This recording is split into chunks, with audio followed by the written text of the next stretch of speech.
Hello and welcome. You are watching News9 Live. I'm Krishna Kumar and I'm being joined by our political editor Brijesh Pandey in the studio, and we at this hour are discussing what is the latest that is going on in the election-bound southern Indian state of Karnataka.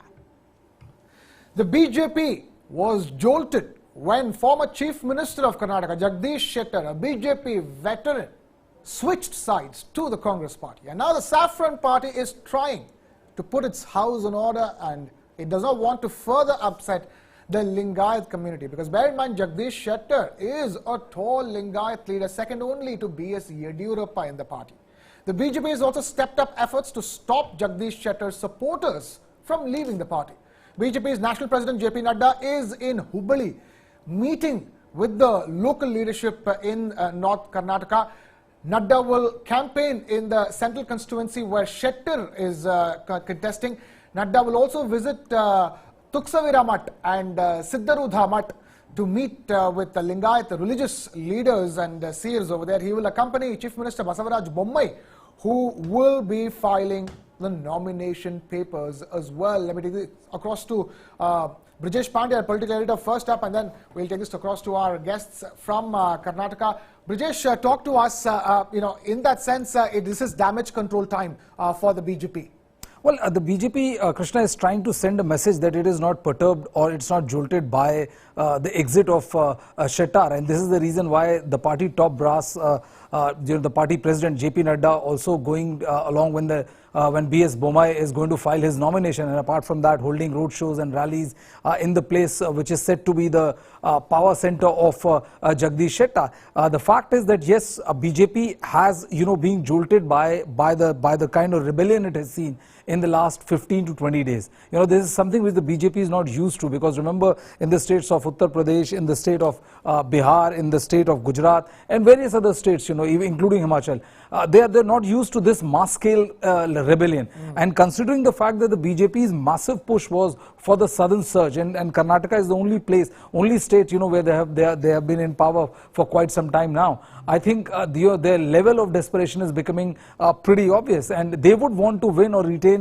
They would want to retain this state at all cost, and I think this is the reason why we are going to see in another couple of days, from 21st onwards, Home Minister Amit Shah is going to come and stay here for 3-4 days, and post that, from 25th onwards, we are going to see a blitzkrieg of rallies and shows by Prime Minister Narendra Modi, who still remains the best calling card as far as the BJP is concerned. Yeah, even today and even at this moment for Karnataka. Let me now take this across to Bhaskar Hegde, editor of TV9 Kannada Digital, who joins us live from Bengaluru. And we also have Mahesh Chitnis, news editor of News9, joining us live on this broadcast. Let me first take this across to Bhaskar Hegde ji. Bhaskar ji, talk to us. JP Nadda is busy, trying to do damage control. He's going to visit the Tuksavira Math and the Siddarudha Math, meeting with Lingayat seers. Basavaraj Bommai accompanying him as well. Tell us, at this stage, is the loss of Jagdish Shettar looking, far more damaging than it did, say, even 24 hours ago? Yeah, Krishna, what you said seems to be right, because in the perception battle, no doubt, Congress has slightly gained an upper hand at this point in time. But to add to one more point to here, just now I got a WhatsApp message in one of the media groups. This is about very good creative the BJP still has done, basically about how BJP has helped Lingayats and Veerashaivas in Karnataka over a period of time whenever BJP is in power. So in other words, BJP has already launched a kind of a campaign to neutralize all these, the Shettar and the Sawadhi factors and so many things in many ways. One of the factors is why, as Brijesh rightly pointed out, the leaders coming to Karnataka and including Prime Minister and Home Minister, number one. Number two, at the local level and even to reach the common man, the BJP has come out with very interesting information database, infotainment data related to how BJP government has helped Lingayat, including how many chief ministers they have done, Lingayat corporation they have done, and increased the quota for Lingayats. So this is how the BJP, whenever they come to power, they help Veershaivas and Lingayats. And the matter says, basically it is only a BJP which helped Lingayats and Veershaivas to get all these facilities. In other words, they try to set a message that Congress is no way near to them and it will not meant to help the Veershaiva Lingayats. Right. Mahesh, Chitnis, you have JP Nadda ji himself in Karnataka, taking care of the situation. Tell us in terms of the impact of Jagdish Shettar, in Hubli and outside. JP Nadda is visited early morning today, two prominent Lingayat mutts. One is Siddharuda mutt and another is Moor Savira mutt. Both prominent Lingayat mutts, which revered by not only Lingayats but other castes also. Interestingly, the Moor Savira mutt seer was the one who had backed Jagdish Shettar when the party asked him to step down and make way for new faces. He had termed it as injustice if the BJP goes ahead and denied him a ticket. But that's what happened later. I think Nadda might have visited these mutts to just send a message, that the party is still with the Lingayat community and nothing has changed much on the ground. And of course, might have requested the community support for the upcoming elections. Coming to the Jagdish Shettar part, I think his clout is limited to Dharwad district, where there are around 7 constituencies, in which BJP is represented by in 4 constituencies and 3 Congress in 3 seats. I think Jagdish Shettar will not have a huge impact, but overall the mood of Lingayats, it will be interesting to watch for whether the community will take it as a setback or it will take it as just another isolated incident. That one thing we need to be watched out for.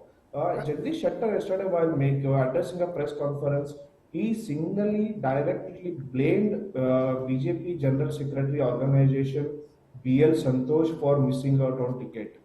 He also went on to say that he is setting the whole BJP, Karnataka BJP on fire by just missing out on a ticket. So I think nobody till now, had directly made allegations against a tall leader like BL Santosh so far. I think Shettar is the first one to come out and make some serious allegations. But after that, it is very interesting to note that BJP deployed a series of tall leaders, including Yediyurappa, Shobha Karandaje, Raju Chandrasekhar, Suresh Kumar. Many leaders came in support of Santosh and instead blamed Shettar for dragging in BL Santosh into the entire incident. But if we see the ticket distribution that the BJP has done so far, it has given 222 seats till now, and 2 are kept pending. In the first list of 189 candidates, there are a mix, of Yediyurappa loyalists and Santosh loyalists. But if we see in the second and third list that the party has released, it has completely, it shows that BL Santosh had the upper hand in the second and third list. Mahesh Chitnis there, getting us the ground update from Karnataka. Stay with us, Mahesh Chitnis and Bhaskar Hegde. We are continuing to get you detailed coverage of all the different factors and angles at play in the upcoming Karnataka state elections, and specifically speaking, the big exit of Jagdish Shettar from the BJP. And Brijesh Pandey, continues to also be with us. Brijesh, the fact of the matter is that he has outrightly come out and blamed BL Santosh and slammed him, saying that it's because of him that he didn't get a ticket. That's interesting because, he at the end of the day met the entire top brass of the BJP in Delhi, and yet it's interesting that he came out, slamming one particular person. Yes, and the fact also that he has also written a letter, yesterday before detailing, what led to his exit. And the interesting point was that he was blaming the top leadership for his exit, because he said that, what people in his camp say, that he wanted an honorable exit. And he said that he was denied an honorable exit, and for a party for which he has spent his entire lifetime, he deserved this kind of treatment by the party. The interesting bit is that now, once you have quit and once you have been an insider of this level, the kind of damage you can do is, you can very easily gauge the kind of damage he can do.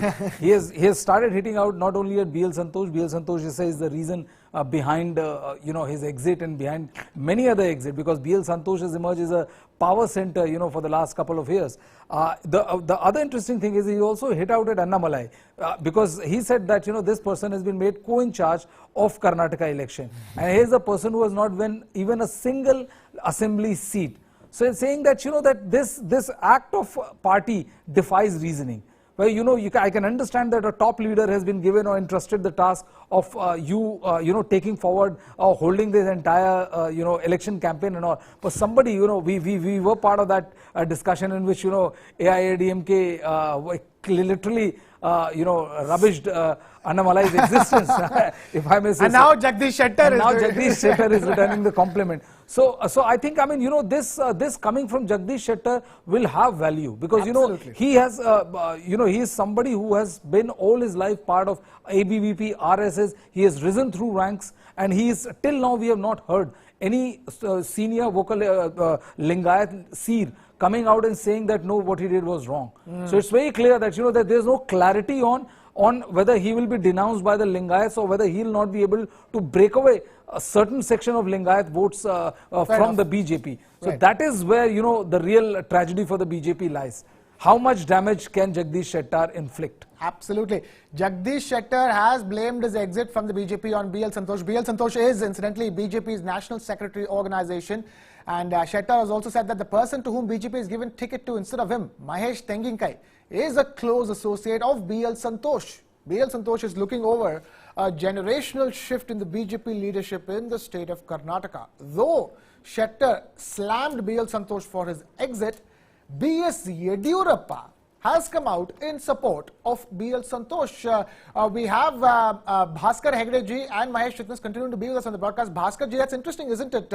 Here you have Jagdish Shettar, the second tallest Lingayat leader in the BJP, slamming BL Santosh, and B.S. Yediyurappa, the tallest Lingayat leader, coming out in support of him. Yeah, right, Krishna. This is politics. In the election time, we have to take it with a pinch of salt, I think. Because some time back, when Yediyurappa was outside BJP, he was very critical of Santosh and many other leaders at the national level.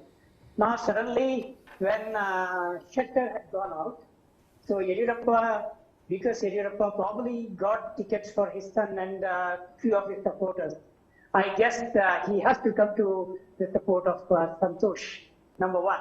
So the other interesting factor I think we have to notice here is, because I've been pondering over this particular point, what will Rahul Gandhi and Kharge speak about RSS and BJP in particular in Karnataka, because Shettar and Saudi and a few others are very, very hardcore RSS guys, where you intentionally take them into your fold, party fold.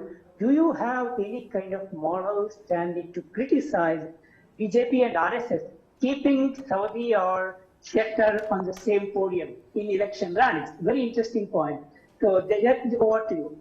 Right. Let's listen to what Jagdish Shettar had to say, and then we'll continue this discussion. Definitely what is happening in entire Karnataka, in all assembly constituency, it shows that Lingayat community people upset, and because of his attitude, everybody is upset. It is BL Santosh. It is affecting the entire system of the party. Please. Thank you. 101% we are going to get absolute majority and we are going to form the government. Sir, Mr. Jagdish Shettar made several allegations against the party leadership. I don't agree with him. I don't agree with him, Brijesh Pandey. That's as clear as it gets. Well, it also depends on which side of the fence you are. The same B.S. Yediyurappa, when we all know what he said, once he exited from the party. The fact is that, Shettar is not the only person who is saying this. There are many within the party who feel that this systematic sidelining of all the seniors and making them exit at the time, when they have spent their lives and in this unceremonious fashion is because of B.L. Santosh. And this is the reason why, continuously you will start seeing all those who have exited voicing their opinion. A very interesting thing Bhaskar ji said, that that they have been a hardcore RSS guy and now they are part of the Congress plank. How will Congress justify? But I think it's also onus on the other side as well. How will the BJP and the RSS justify that that their core guys were forced to quit and asked to sit on the other side? Mahesh Chitnis, that's a very important point that Brijesh ji is making. While we wonder about how Jagdish Shettar will justify his existence on the Congress platform, BJP has a lot of justification to do at this stage. And it's interesting that BJP seems to be BJP in Karnataka at least, it seems to be having a problem like what Congress at the national level as a party has. This seniors versus juniors kind of an issue. And in that you're seeing BL Santosh emerge as a villain for some at least. Yeah, I think, in the Karnataka political circles, there has been, rumors going around that Santosh is silently building his own army of leaders, including leaders like Tejasvi Surya, Pratap Simha. Tejasvi Surya was denied a ticket, Tejasvi Surya was given a ticket instead of Anant Kumar, the late Anant Kumar's wife. In the 2019 Lok Sabha elections. It was a huge issue then. Nobody, nobody was accepting in that fact that power leaders like Anant Kumar wives would be denied a ticket. But of course, there were some discussions that it was the BL Santosh who managed the entire incident. I think since 2006 he has been, grooming the young BJP leaders. And then he was, made the joint secretary of BJP secretary organization in 2014. Then 2019 he took over. I think when Shettar said that there is a conspiracy against him, fearing that he might be the next chief minister, he basically hinted at three leaders. One is Prahlad Joshi, one is CM Bommai, and the third one is BL Santosh. We all know that even Prime Minister Narendra Modi in 1998 was the National General Secretary of BJP organization before he was moved to Chief Minister of Gujarat. I think Santosh might be eyeing the similar way of Narendra Modi. Right, Bhaskar ji, would you concur with that? At this stage, it looks like the Prime Minister's name is what is going to do the magic for the BJP in Karnataka. Krishna, I think yes, because the kind of response Prime Minister got during the 7 visits and particularly the road shows, certainly he will pull the votes, no doubt, and not only the pull the votes, and I think he will slightly tilt the balance, at least in few conferences. Number one. Number two, coming back to Santosh, there is one more perspective probably we can discuss. If we see the BJP's political history in Karnataka after 2004, what happened is basically the outsiders and the money bags, particularly like Janardhan Reddy and so many people, they have dominated the party, and at a very short period, in fact, B.S. Yediyurappa himself dominated and took control of the party. And as a result, what happened? RSS and BJP's original idea, BJP's original core vote base and the workers were sidelined, and supporters of Reddy's and Yediyurappa's they took the limelight. So probably I think Mr. Santosh was State General Secretary in charge, organization for quite a long time. He might have realized this and decided to kind of find a solution to this. As a result, I think he might have put in place some kind of plan for quite a long time, which has fructified in this election, bringing 72 new faces. That is one. Number two, in effect, basically what Santosh probably might be doing is he wants to take away the control or take away the party from the clutches of some vested interest, if from his perspective. So he wants to bring the party into the party fold.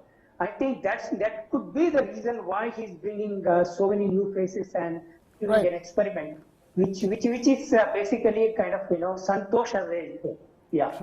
Right, you're talking about Yediyurappa and Yediyurappa's clout. We here at NEWS9 Plus have put together an incredible documentary, really tracing the life and times of Yediyurappa and his political legacy. It's called 80 Not Out. Take a look at this sneak peek.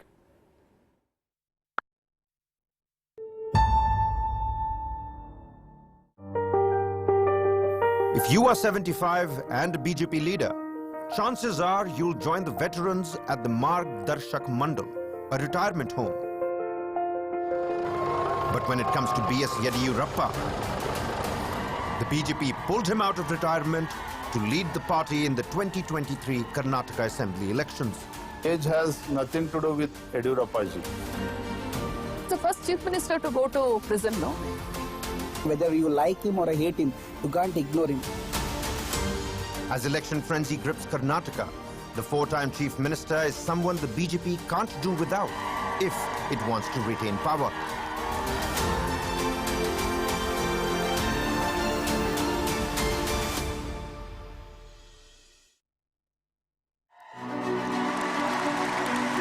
The man whose hand Prime Minister Narendra Modi is holding is B.S. Yediyurappa. Yediyurappa जी ने अभी पिछले हफ्ते Karnataka assembly में जो भाषण दिया, वो सार्वजनिक जीवन जीने वाले प्रत्येक व्यक्ति के लिए प्रेरणा है। हमारी आने वाली पीढ़ियों के लिए भी येदियुरप्पा जी का ये भाषण, उनका जीवन हमेशा हमेशा प्रेरणा देने वाला है। It sent a strong message that central leaders are still with Yediyurappa. Congress was shedding tears that Yediyurappa is written off, you know. So the BJP Delhi leaders didn't want to give that impression. So they went to Shumaga. They held his hand to show that Lingayats we are with Lingayats. Yediyurappa ji is known for hard work. Yediyurappa ji is known for commitment. Yediyurappa ji is man of words. This is how people of Karnataka recognize Yediyurappa ji. His simplicity and his humbleness. Whether he is in power or not in power, it doesn't matter to Yediyurappa ji. People say Yediyurappa is a liability to the BJP. At the same time, BJP is not really in a position to continue its politics without Yediyurappa. See, Yediyurappa, whether you like him or hate him, you can't ignore him because his roots are very strong in the community. He never dreamt that he will become an MLA or a minister. He never dreamt all this. But he always fought for people's cause. He always fought for farmers' issue. He always stood with poor people, and that's been his strength also. BJP was earlier known as an urban-based party in Karnataka. It's because of Yediyurappa's efforts, party is able to reach in every villages in the state of Karnataka. 1983 was a watershed in Karnataka politics. The first time the Congress continuous rule from 1956 to 83 was broken. That time, many people got elected from other than Congress, and one of them was Yediyurappa. And he never looked back thereafter.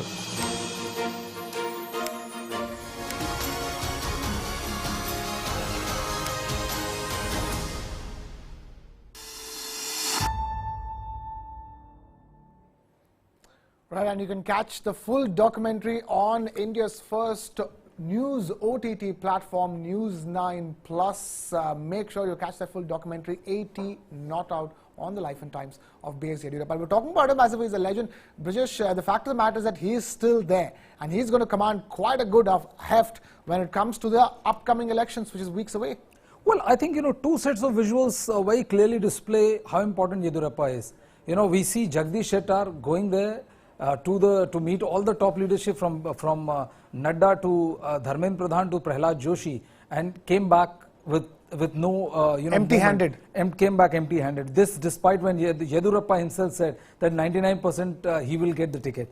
The second and the first visual was of how Prime Minister, he held Yediyurappa's hand, how he spoke about Yediyurappa. He was effusive in his praise about Yediyurappa, because Prime Minister knows one thing for sure, whether Yediyurappa can win Karnataka with an absolute majority or not, Yediyurappa can definitely sink BJP chances in Karnataka, that's for sure. And this is the reason why the BJP, the first step which they took after Yediyurappa was removed and CM Bommai was made the chief minister, was get him inducted in the largest decision-making platform, which is the munch of the BJP. You know, I'm just forgetting the name. And post that, you know, this was the kind of respect which was shown by Prime Minister. It was a very clear indication of how important Yediyurappa is for the BJP, and this is the reason why, you know, Yediyurappa is also not echoing what the kind of statement which Jagdish Shettar is making. Yeah, in that sense, Bhaskar ji, if I were to ask you, is Yediyurappa at this stage more concerned? At this stage, his only concern is the elections. You know, so you know, it's not about whether Shettar is right or wrong for him at this stage. You are right, Krishna. I think Yediyurappa seems to be knowing the pulse of the people much, exactly than I think compared to many other leaders like Shettar or Saudi or whoever from the Lingayat community, number one. Number two, his connect with the mutts particularly and community people in various areas in Karnataka, from Bidar to Chamarajanagar, the northern top that is Bidar to the southern tip that is Chamarajanagar. He knows every bit, the mutts and the pontiffs and the important community leaders. He's very strong in connect, networking, particularly the Veerashaiva Lingayat networking. So I guess his assessment of getting Lingayat votes for BJP might be strong than what Shettar said, that you know all Lingayats are upset and they may ditch BJP. Because Yediyurappa might have calculated how to control the damage or how to diffuse the crisis by now. Right. Mahesh, if I were to come to you, tell us in terms of different sections of the Lingayat community and how, what kind of influence that Shettar has on which sections. And when he says, most of the Lingayat community is upset, what is the most that he is referring to? I think Shettar belongs to one of the dominant sects of the Lingayat community. It's just a perception that he is trying to build against the party which was denied him a ticket. But we all know that in 2013 he was the one, the chief minister in which the BJP went to elections. So it was the onus was on him to lead the party, as a big tall Lingayat leader. If he would have proved that and won the elections on his own, he would have compared with Yediyurappa, but that did not happen, and proved that he is not the tallest leader of Lingayat as compared to Yediyurappa. See, BJP tried and tested to some kind of come out of the shadow of Yediyurappa in 2021 when he was removed as the chief minister.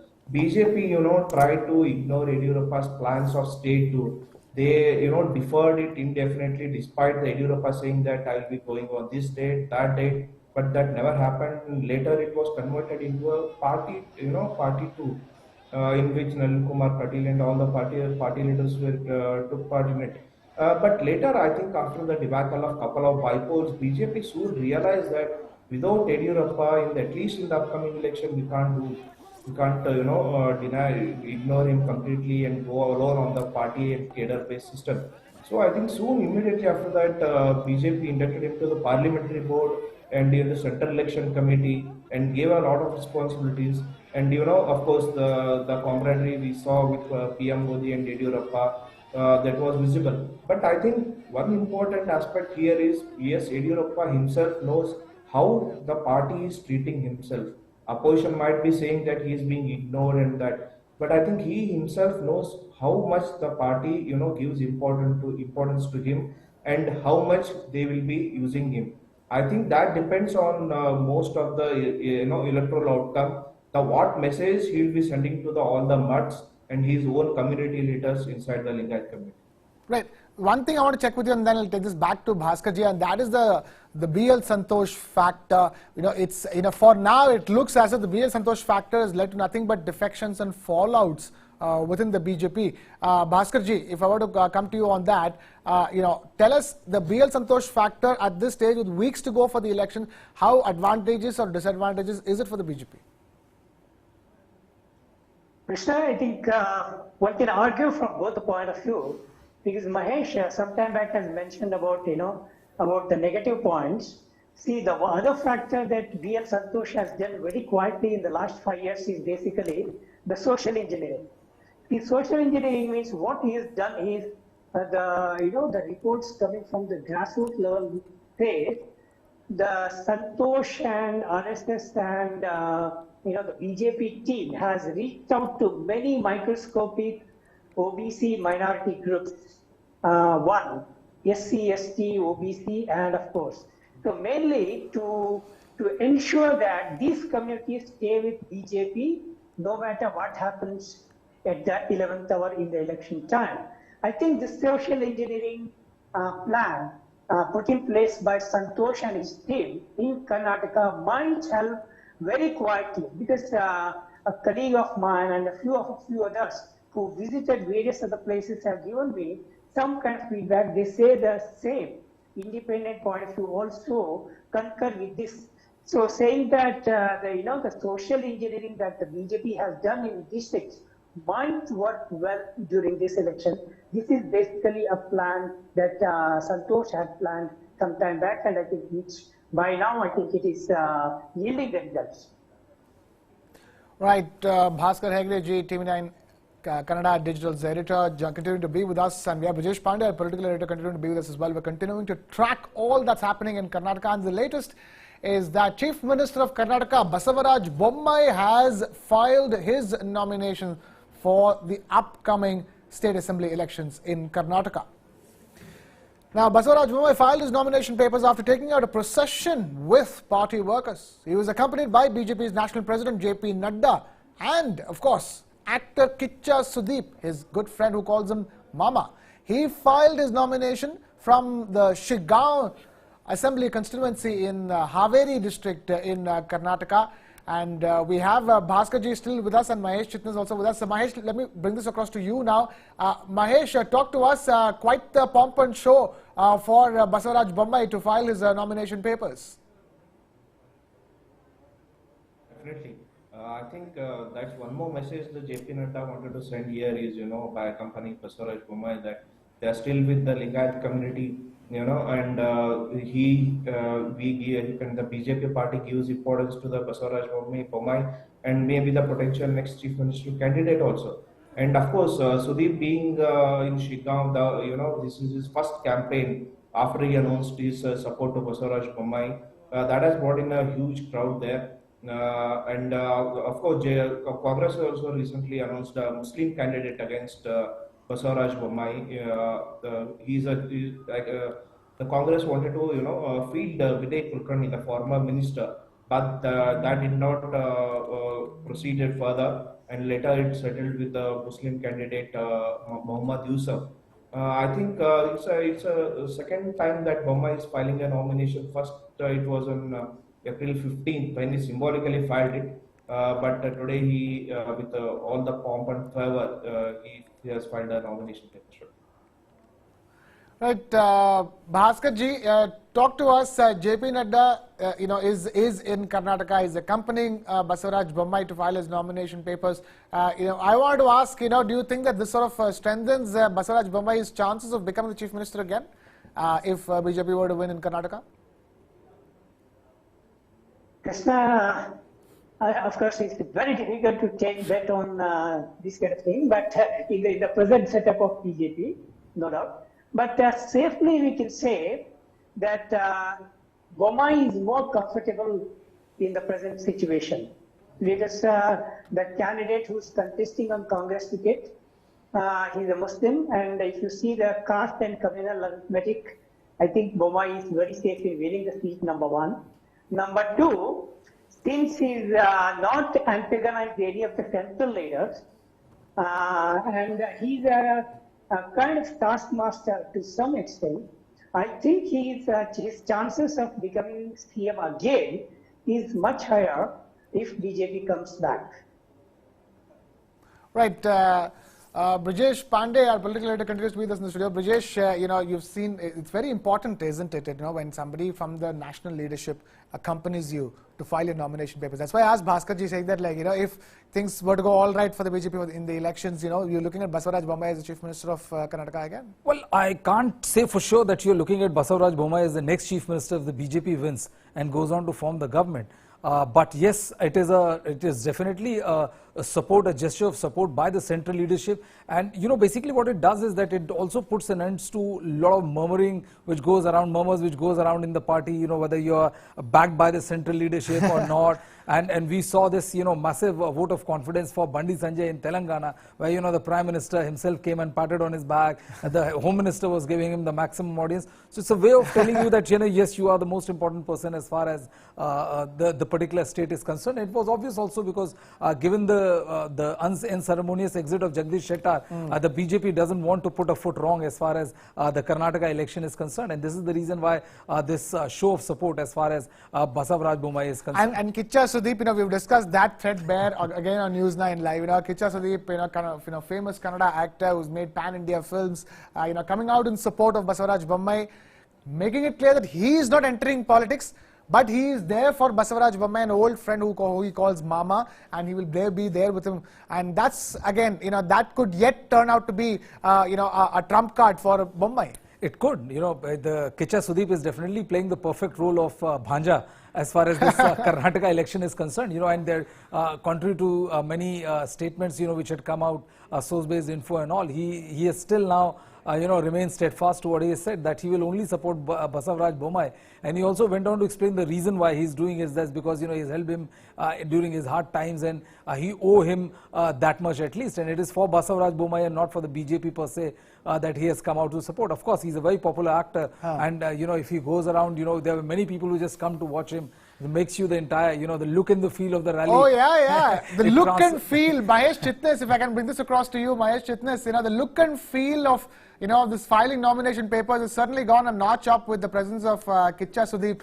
Tell us in terms of, at this stage, the kind of votes he'll be able to swing across constituencies, across regions of Karnataka, because his fans don't know constituencies, fans don't know districts. There are no boundaries in Karnataka. Talk to us about the Kicha Sudeep factor, with respect to Basavaraj Bommai. Kicha Sudeep belongs to a, ST Nayaka community. I think one thing that we'll have to watch out for is how the BJP will be using him during the campaigning, and where all he will be campaigning to various candidates. Last year he had campaigned for B. Sriramlu and one more candidate in Chitradurga, and both the candidates won. As he has already mentioned, made it clear that he will be campaigning wherever the Basavaraj Bommai will ask him to. Right. So it will be interesting to see how the party will make best use of it. Yes, how will the BJP make use of Kicha Sudeep? Meanwhile, we have live visuals coming to you, ladies and gentlemen, of JP Nadda in Karnataka campaigning. Let's cut across live and listen in. ATM क्या है? ATM है automatic transfer of money. आप इनको बैठाओगे, यहाँ से मोदी जी पैसा भेजेंगे और यहाँ से पैसा दिल्ली कांग्रेस को ट्रांसफर होगा। ऐसी सरकार चाहिए क्या? ऐसी सरकार चाहिए क्या? मैं सुनना चाहता हूँ, ऐसी सरकार चाहिए क्या?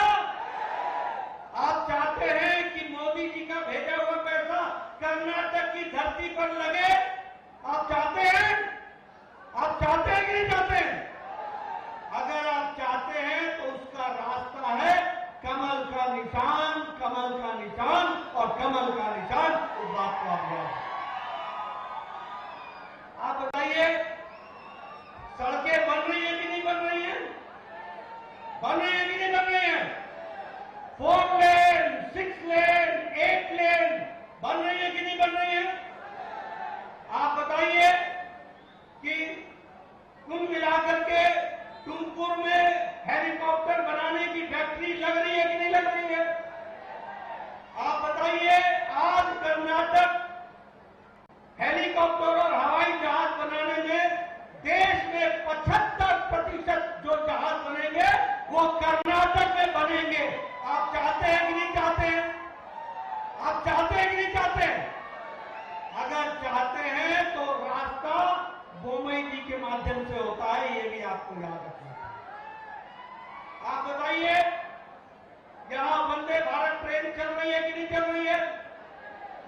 से चेन्नई, अभी धारवाड़ से बेंगलोर चलेगी कि नहीं चलेगी? अगर चलाना है तो कमल के निशान पर बटन दबाना है।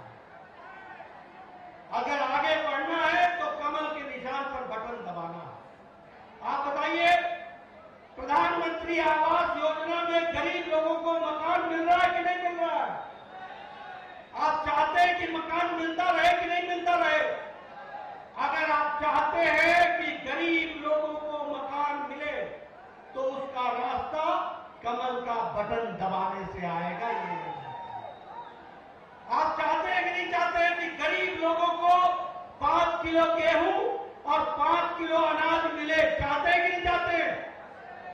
बताइए, चाहते हैं कि नहीं चाहते? अगर चाहते हैं तो प्रधानमंत्री गरीब कल्याण अन्न योजना तब मिलेगा जब आप कमल के निशान पर बटन दबाएंगे। आप बताइए, आयुष्मान भारत में गरीब लोगों की स्वास्थ्य की सेवा हो रही है कि नहीं हो रही है? इसको बढ़ाए रखना है कि नहीं, बनाए रखना है कि नहीं रखना है? अगर बनाए रखना है तो कमल के निशान पर बटन दबाना होगा। आज आपको जानकर खुशी होगी, विदेश से सबसे ज्यादा पैसा भारत में कर्नाटक में आ रहा है। एफडीआई में, फॉरेन डायरेक्ट इन्वेस्टमेंट में कर्नाटक नंबर 1 पर है। बोलो, बम्बई जी के हाथ मजबूत करने हैं कि नहीं करने हैं? करने हैं कि नहीं करने हैं? अगर करने हैं और फॉरेन डायरेक्ट इन्वेस्टमेंट को बरकरार रखना है तो आपको भारतीय जनता पार्टी के कमल के निशान पर बटन दबाना होगा। मैं विकास की अनेक कहानी कह सकता हूं, लेकिन मैं ज्यादा समय आपका नहीं लूंगा। मैं एक ही बात बताने आया हूं। आप बताइए, पीएफआई पर बैन लगा रहना चाहिए कि नहीं लगा रहना चाहिए? अगर लगा रहना चाहिए तो कमल के निशान पर बटन दबाना होगा। अगर सिद्धारमैया और शिव कुमार क्या बोल रहे हैं? वो बोल रहे हैं कि हम आएंगे तो पीएफआई से बैन उठा लेंगे। बताइए, उन्होंने 170 केस वापस लिए थे कि नहीं लिए थे? 1700 लोगों को छोड़ा था कि नहीं छोड़ा था? यहां क्रिमिनल लोगों की एक्टिविटी बढ़ी थी कि नहीं बढ़ी थी? और बोम्मई साहब के राज में क्रिमिनल एक्टिविटी बंद हुई है और जो क्रिमिनल थे वो जेल के पीछे है। इस बात को भी याद रखनी चाहिए। आप शांति चाहते हैं ना? आप शांति चाहते हैं? आप विकास चाहते हैं? तो विकास और शांति ये तभी बरकरार रहेगी जब कमल के निशान को मजबूत बनाएंगे और कमल के निशान पर बटन दबाएंगे, तभी जाकर के शांति आएगी। मैं आपका ज्यादा समय नहीं लेना चाहता हूं। एक विशेष मुहूर्त में बोम्मई साहब ने अपना नामांकन पत्र भरना है, इसलिए आपके और उनके बीच में ज्यादा देर न रहता हुआ अंत में आपको निवेदन करना चाहता हूं कि आप भारतीय जनता पार्टी को समर्थन दीजिए। बोम्मई साहब को आपने चुनाव जिता दिया है, आगे इनको सारे प्रदेश में घूमने के लिए आप फ्री कीजिए, ये सारे प्रदेश में जाएं और कमल का अलग जगाएं और भारतीय जनता पार्टी की सरकार बनाएं। यही मेरा निवेदन है। आपने मेरी बात सुनी, आपका बहुत बहुत धन्यवाद। Right, that's JP Nadda in a fiery campaign speech in Karnataka on a day in which Chief Minister Basavaraj Bommai has filed his nomination papers. Bear in mind, JP Nadda had accompanied Basavaraj Bommai, who took out a procession before filing his nomination papers. Brajesh Pandey, a political editor, going to stay with us. Quite the fiery speech, Brajesh, and picking up specific issues, so to speak. One is obviously the plank of development, and the other is the issue of PFI. Well, absolutely. It's an issue, on which the BJP works and juggles very adroitly. On the issue of development, which is the double engine ki sarkar, which has been the set narrative in the last 7-8 years, and also the kind of crackdown they have, done on the Islamist organizations and groups which they are behind terror activities in India. And this is the reason why, the first line went after the development plank pitch is that these people are saying that they will remove the fact that that they will undo the ban which has been imposed on PFI, and which drew a sharp response from the crowd. So yes, this has been the BJP's tried and tested method, and it has yielded them good result till now. Right. So there's no point abandoning it right at the far end. All right, so let's check with the ground situation. Bhaskar Hegde ji and Mahesh Chitnis continues to be with us. Bhaskar ji, you just heard JP Nadda's speech, and he was going clearly about the development plank and all. He said, I can tell you many stories of development, but the fact of the matter is that it's only the highest foreign direct investment in the entire country has come into Karnataka. Also speaking about Basavaraj Bommai's regime, in which crime has gone down, and more criminals are behind bars than before. And then moving on swiftly to PFI, do you think that he's striking the right chord when it comes to the voter base? Krishna, I think, see, this is a kind of narrative they want to BJP very consciously trying to build all along since last 3 or 4 months. One is double engine Sarkar, as Brijesh rightly pointed out. Number 2, see this Pradhan Mantri Garib Kalyan Yojana and a few other schemes, welfare schemes rolled out by the central government. They keep repeating the same to ensure that the Modi's image and the Modi's charismatic leadership pull the crowd, and voters should think that Modi hai to mumkin hai. So that is a kind of message. See, this is a very clever strategy adopted by the BJP central leadership. Why this clever strategy? Because if at all they suspect any kind of iota of anti-incumbency in Karnataka, they want to neutralize it by using Modi's charisma and welfare schemes of central government, and of course PFI and others. So by using this, they want to neutralize the anti-incumbency, if any, in Karnataka. This is a very clear strategy, and of course we have been seeing this in Karnataka, and of course this has continued, and JP Nadda very prophetically and emphatically highlighted these points again in Shigaon today. Right, Mahesh Chitnis, it's a fiery speech from JP Nadda. We're on the day in which Basavaraj Bommai's nomination papers have been filed, a massive rally. We're just watching those visuals of Kicha Sudeep on one side, JP Nadda ji, and alongside Basavaraj Bommai. Talk to us, this strategy of the BJP, this messaging of the BJP, which is not new, which has been the exact strategy for the last 3 to 4 months, is it going through and reaching to the maximum number of people? Yeah, I think that is one of the major strategy that the BJP has been adopting, especially this year. BJP has been stressing majorly on Hindutva card, and especially the PFI, and the way Siddaramaiah, when he was in power, he has removed several more than 150 cases against PFI. So BJP has been repeating it, and early this year, Nalin Kumar Katil also went on to say that in coastal Karnataka of Mangalore, he said that do not speak about development like road and garbage, speak on love jihad. So that shows what the BJP want, the narrative that it is planning to set up ahead of assembly elections. And I think after April 20, we'll be seeing more of a fiery speeches from the BJP leaders targeting Congress and their alleged closeness with the other communities as well. I think it will be interesting to see how the BJP will try and counter the anti-incumbency that the current government is facing. Right, Mahesh Chitnis joining us live from Karnataka, from Bengaluru, and of course Bhaskar Hegde ji also joining us live with the latest and detailed analysis of all that's going on in Karnataka. Thank you both of you, and thank you our political editor Brijesh Pandey, who's been patiently with us in the studio for the last hour or so. And with that, it's a wrap here from our side and my side. This is Krishna Kumar signing off. Keep it with News 9.